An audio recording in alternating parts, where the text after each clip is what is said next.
రాజ్ కేశిరెడ్డి, చెవిరెడ్డి భాస్కర్ రెడ్డి, వెంకటేష్ నాయుడు, చాణక్య, బాలాజీ కుమార్ యాదవ్, నవీన్ కృష్ణ వీళ్ళందరూ ఈ నెల 24 దాకా జైల్లో ఉండాలి. ఆ రోజున తేలిపోతుంది కథ ఏంటన్నటువంటిది. వీళ్ళందరూ బెయిల్ పిటిషన్లు, ఈ బెయిల్ పిటిషన్లు వద్దు, బెయిల్ ఇవ్వడానికి వీల్లేదు, వాళ్ళు వెళ్తే బయటికి వెళ్తే కేసులు తారుమారు చేసేస్తారనడం. ఇక్కడ అసలు ఇన్ని రోజులు ఎందుకు ఉంచాలి జైల్లో వాళ్ళని? ప్రాథమిక ఆధారాలు కూడా లేవు మీ దగ్గర. ఏం పట్టుకున్నారంటే ఏదో డబ్బులు పట్టుకున్నాం అన్నారు. అసలు అది రాజకేశిరెడ్డికి సంబంధం లేదని రాజకేశిరెడ్డి పిటిషన్ వేశాడు. ఇంకోవైపు నా డబ్బులు ఎవరియో తేల్చడం కూడా వీళ్ళ వల్ల కాలేదు. ఈలోపు కోర్టు ఆదేశిస్తే ఆ డబ్బుల్ని విడిగా పెట్టమని నిశ్శబ్దంగా తీసుకెళ్లి బ్యాంకులో కలిపేయించారు. దానికి సంబంధించిన ఆధారాలు చూపించమంటే చూపించరు.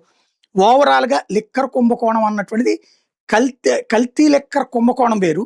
ఇది అసలు లెక్కర్ కుంభకోణంలో కల్తీ సాక్ష్యాలతో గందరగోళ పడుతున్నటువంటి వేళ బెయిల్ ఇవ్వనీయకుండా అడ్డుకోవడానికి సిద్ధార్థ లోద్రా ఉపన్యాసాల మీద ఉపన్యాసాలు ఇస్తున్నటువంటి వేళ, ఏసీబీ కోర్టే సీరియస్ అవుతున్నటువంటి వేళ, సుప్రీంకోర్టు హైకోర్టును కూడా మందలించి ఏసీబీ కోర్టుకి బెయిల్ ఇచ్చే అధికారం ఉందని తేల్చి చెప్పినటువంటి వేళ అన్ని వాదనలు పూర్తయిని 24వ తారీఖున ఎంతమందికి బెయిల్ వస్తుంది, ఎంతమందికి నిరాకరిస్తారో చూడాలి.